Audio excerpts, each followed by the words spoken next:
Di balik heningnya candi-candi yang ditelan lumut, di balik prasasti batu yang nyaris tak terbaca, tersimpan rahasia yang pernah menerangi seluruh Nusantara, sebuah pengetahuan yang konon hanya dimiliki oleh para raja yang disebut penjaga cahaya. Ada kisah yang jarang dibicarakan, tentang para penguasa kuno yang dipercaya mampu menaklukkan bukan hanya dunia, tetapi juga kekuatan di balik dunia.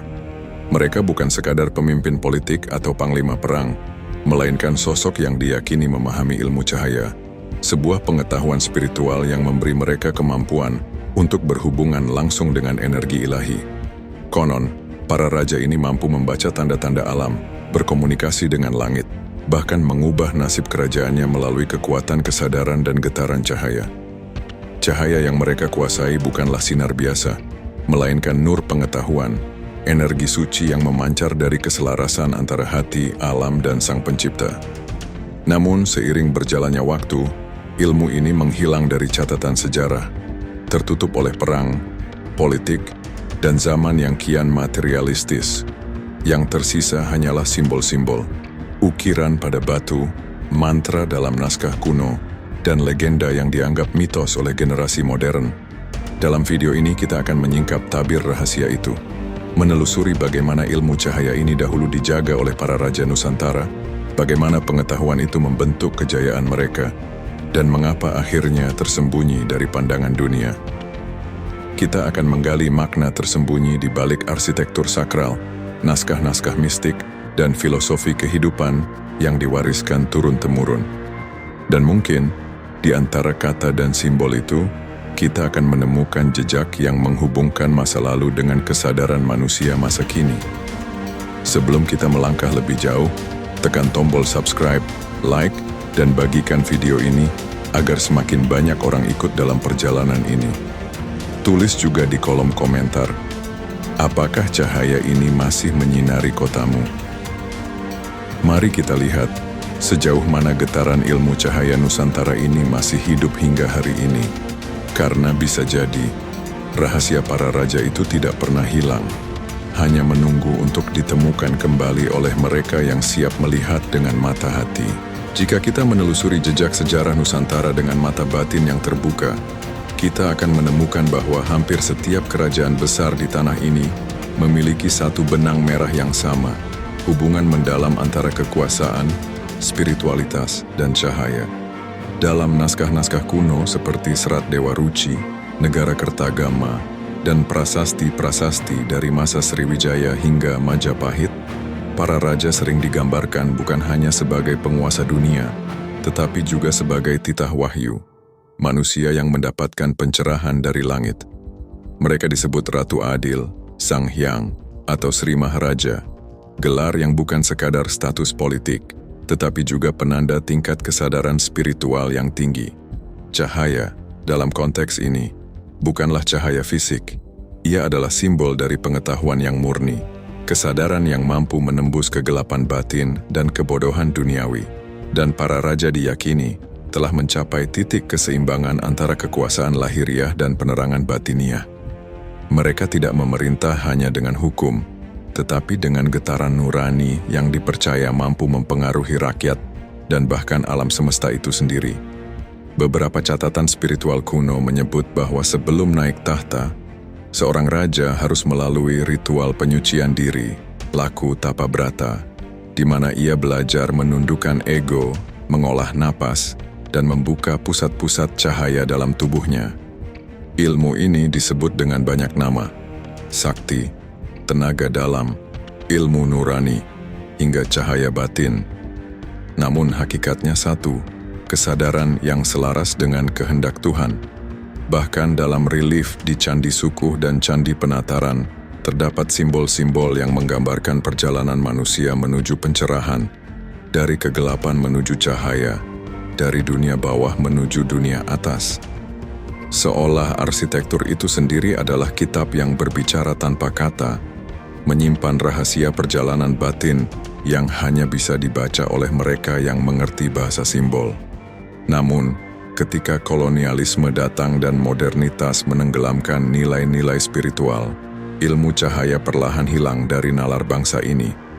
Ia tak lagi dipelajari di keraton, melainkan hanya bertahan dalam bisikan para penjaga tradisi, para empu, dan guru spiritual yang hidup jauh dari sorotan dunia. Ilmu itu menjadi legenda, dianggap mitos oleh banyak orang, padahal mungkin disitulah kunci kejayaan sejati Nusantara dulu berada. Ilmu cahaya bukan hanya soal mistik, ia adalah bentuk tertinggi dari pengetahuan diri. Para raja memahami bahwa cahaya bukan sesuatu yang dicari di luar, melainkan sesuatu yang harus dinyalakan dari dalam diri. Dan selama manusia lupa pada cahayanya sendiri, ia akan terus menjadi hamba dari kegelapan yang ia ciptakan sendiri. Sekarang, aku ingin mengajak kamu yang menonton untuk ikut menyuarakan pesan ini.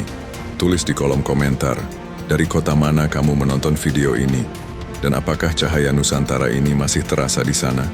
Mari kita lihat sejauh mana getaran pengetahuan kuno ini menjangkau seluruh penjuru negeri. Karena setiap kota, setiap tanah, dan setiap jiwa di Nusantara pernah disinari oleh ilmu ini. Dan siapa tahu, mungkin cahayanya sedang berusaha bangkit lagi, lewat kita semua. Ilmu cahaya yang dulu dijaga para raja Nusantara bukanlah sesuatu yang hanya hidup di ruang spiritual. Ia adalah sistem pengetahuan yang menyatukan tubuh, alam, dan ketuhanan, membentuk harmoni antara manusia dan semesta. Mereka memahami bahwa untuk memerintah dunia luar, seseorang harus terlebih dahulu menaklukkan dunia dalam.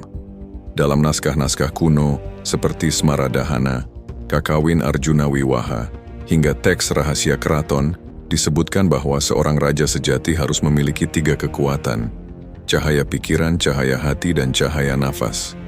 Ketiganya disebut sebagai Tricahya Nusantara. Cahaya pikiran membuat seseorang mampu melihat kebenaran tanpa tertipu oleh ilusi dunia. Cahaya hati melahirkan belas kasih, keadilan, dan kebijaksanaan dalam setiap keputusan. Dan cahaya nafas adalah pintu antara dunia manusia dan langit, tempat di mana doa berubah menjadi kekuatan nyata. Melalui penguasaan ini, para raja mampu membaca tanda-tanda alam. Kapan hujan akan turun, kapan perang harus dihindari, dan kapan sebuah kerajaan akan berakhir. Mereka tidak mengandalkan ramalan, tetapi getaran kesadaran yang sudah menyatu dengan hukum alam. Dalam beberapa catatan spiritual, disebut bahwa ketika seorang raja telah mencapai tingkat tertinggi dari ilmu cahaya, tubuhnya memancarkan aura yang dapat dirasakan bahkan dari kejauhan.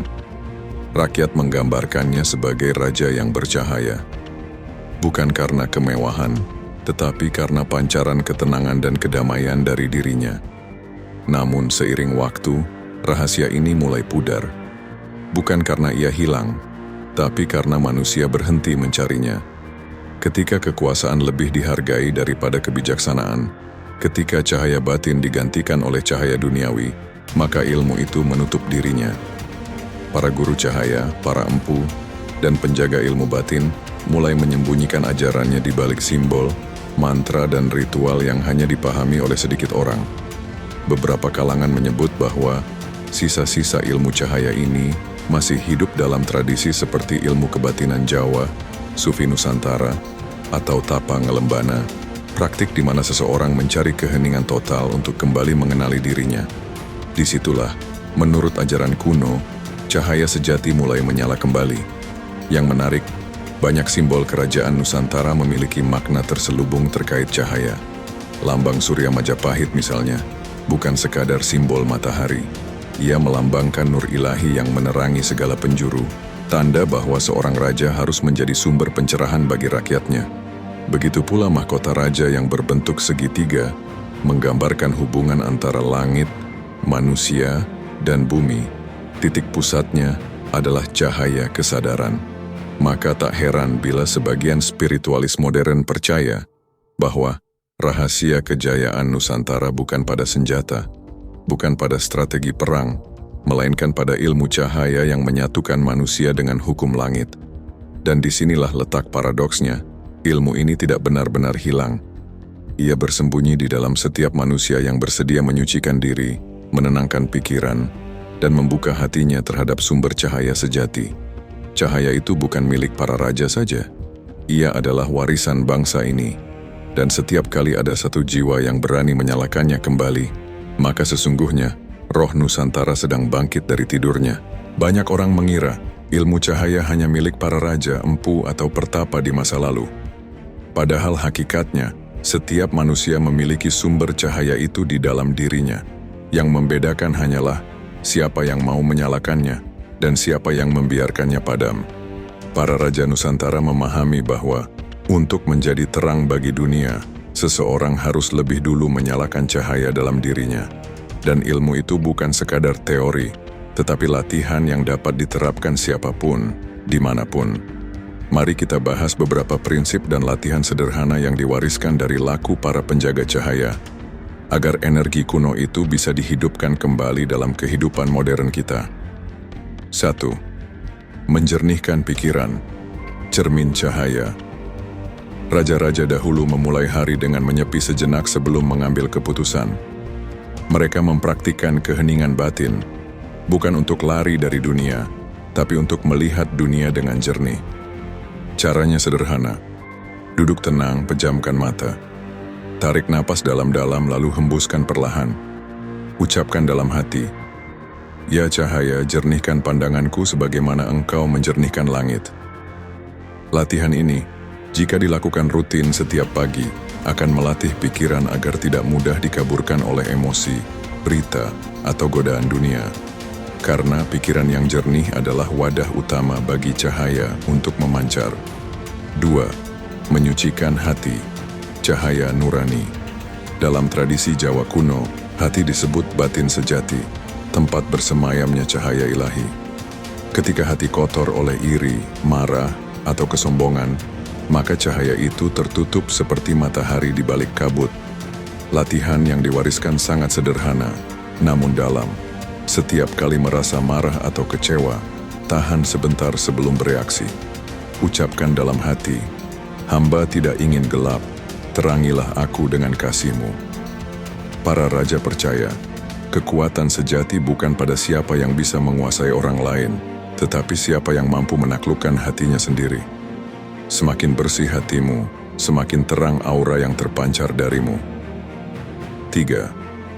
Mengolah napas. Jalan masuk cahaya. Napas adalah jembatan antara tubuh dan ruh. Dalam banyak ajaran Nusantara, napas dianggap kendaraan cahaya. Lakukan latihan pernapasan sederhana.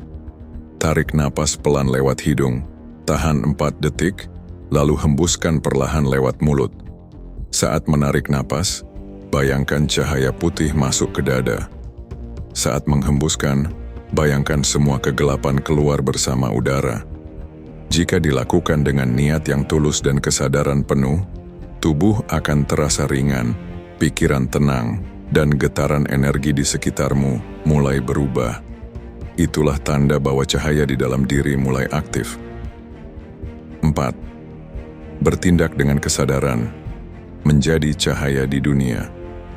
Ilmu cahaya tidak berhenti pada meditasi atau doa. Para raja Nusantara menerapkannya dalam tindakan nyata, dalam cara mereka berbicara, memimpin, dan melayani. Dalam kehidupan kita hari ini, bentuknya bisa sederhana, menolong tanpa pamrih, menjaga ucapan agar membawa ketenangan, bukan luka, melakukan setiap pekerjaan dengan niat baik dan penuh kesadaran. Setiap tindakan kecil yang dilandasi kesadaran adalah percikan cahaya yang menyebar ke dunia. Dan semakin banyak manusia yang menyalakan cahayanya, semakin teranglah peradaban ini. 5. Menyatu dengan cahaya. Kembali ke sumber. Pada akhirnya semua laku, semua doa, dan semua pengetahuan akan bermuara pada satu hal, menyatu dengan cahaya Sang Pencipta. Dalam filosofi kuno Nusantara, manusia bukan makhluk yang terpisah dari Tuhan. Ia adalah pantulannya, sebagaimana bulan memantulkan cahaya matahari. Dan saat pantulan itu bersih, manusia akan memancarkan kemuliaan tanpa harus mengaku suci. Jadi, ilmu cahaya bukanlah warisan masa lalu yang mati. Ia adalah warisan hidup, menunggu untuk dihidupkan kembali oleh siapapun yang ingin menjalani hidup dengan kesadaran, cinta, dan keseimbangan. Sebelum kita lanjut ke bagian terakhir, tulis di kolom komentar, "Aku siap menyalakan cahaya Nusantara dari dalam diriku." dan bagikan video ini agar lebih banyak jiwa Setelah menelusuri kisah dan makna di balik ilmu cahaya para Raja Nusantara, satu hal menjadi jelas, bahwa kejayaan sejati bukan terletak pada istana megah, bukan pada pasukan, bukan pada harta atau kekuasaan, melainkan pada cahaya kesadaran yang hidup dalam diri manusia. Para raja di masa lalu memahami bahwa mereka hanyalah penjaga, bukan pemilik cahaya itu. Mereka menyalakannya melalui keheningan, menyebarkannya melalui kasih, dan menjaganya melalui kebijaksanaan. Sebab ketika hati manusia bercahaya, maka seluruh negerinya ikut bersinar. Kini, berabad-abad setelah mereka tiada, dunia modern kembali mencari sesuatu yang hilang. Kita punya teknologi, tapi kehilangan kedamaian. Kita punya ilmu, tapi sering lupa kebijaksanaan. Dan mungkin, inilah saatnya untuk menengok ke belakang, bukan untuk hidup di masa lalu, tapi untuk menemukan kembali arah yang hilang. Ilmu cahaya bukan mitos, bukan sihir, bukan legenda kosong. Ia adalah panggilan jiwa, sebuah ajakan untuk mengenali diri, menenangkan hati, dan kembali pada sumber cahaya yang sama, Sang Pencipta yang menerangi tanpa pilih kasih.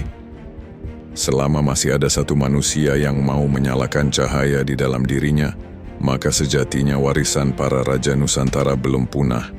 Ia hidup di dalam kesadaran kita, dalam setiap napas yang penuh syukur, dalam setiap tindakan yang membawa kebaikan. Dan jika cahaya itu terus dijaga, maka suatu hari nanti, bukan mustahil Nusantara akan kembali bangkit. Bukan sebagai kerajaan dunia, tapi sebagai peradaban jiwa yang memancarkan keseimbangan, pengetahuan, dan kedamaian bagi seluruh umat manusia. Sebelum video ini berakhir, aku ingin mengajakmu melakukan satu hal sederhana namun bermakna. Tutup matamu sejenak, tarik napas perlahan, lalu ucapkan dalam hati, "Cahaya Tuhan, terangi aku, terangi keluargaku, terangi negeri ini." Rasakan getarannya, lembut, hangat, dan hidup. Itulah nur yang dulu dijaga oleh para raja. Dan kini, mereka menitipkannya padamu. Karena sesungguhnya, kita semua adalah pewaris cahaya Nusantara. Dan kebangkitan itu, dimulai dari satu jiwa yang memilih untuk tidak lagi hidup dalam gelap. Terima kasih sudah menonton sampai akhir.